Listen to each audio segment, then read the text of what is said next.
বর্তমান সমাজের যে অবস্থা, বুড়া তারা আমার মতো জোয়ান বলেনের গার্লফ্রেন্ড দিলে।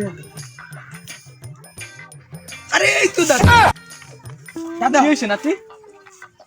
আরে মিয়া কয়েন না, আমনে এলাকার আমার বন্ধু বান্ধব যাই কটা আছে সবের গার্লফ্রেন্ডের দিকে নজর, কিন্তু আমনে আমার গার্লফ্রেন্ডের দিকে নজর দিছি। এইটা আমি মাইনা নিতাম পারি না দাদা। বসো নাতি বসো। শোনো, তোমার অভিজ্ঞতা নাই, আমার প্রচুর অভিজ্ঞতা। আমি 4টা বউ ফেলি। নেন দাদা, হ্যাঁ দাদা। দেখেন এই যে আমার কি সুন্দর ড্রেস আপ, তারপরে চেহারার কাটিং, ঠিক আছে? ঠিক আছে। এরপরেও কেন আমার গার্লফ্রেন্ড আপনি বিয়ে করতে চান, আমার গার্লফ্রেন্ড আপনার সাথে যেতে চান। তোমার সুন্দর চেহারা থাকতে পারে, স্মার্টনেস থাকতে পারে, কিন্তু তোমার তো টাকা নেই। জি দাদা, এইটাই তো সমস্যা। হ্যাঁ, তোমার আগে টাকা কামাও।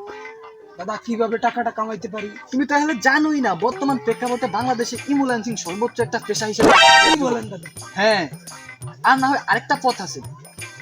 একটা বিয়ে করো সুন্দর দেখে, বউকে নিয়ে কাপল ব্লগিং করো, কারি কারি টাকা কামাও, তাহলেই তুমি অনেক টাকা কামাতে পারবে।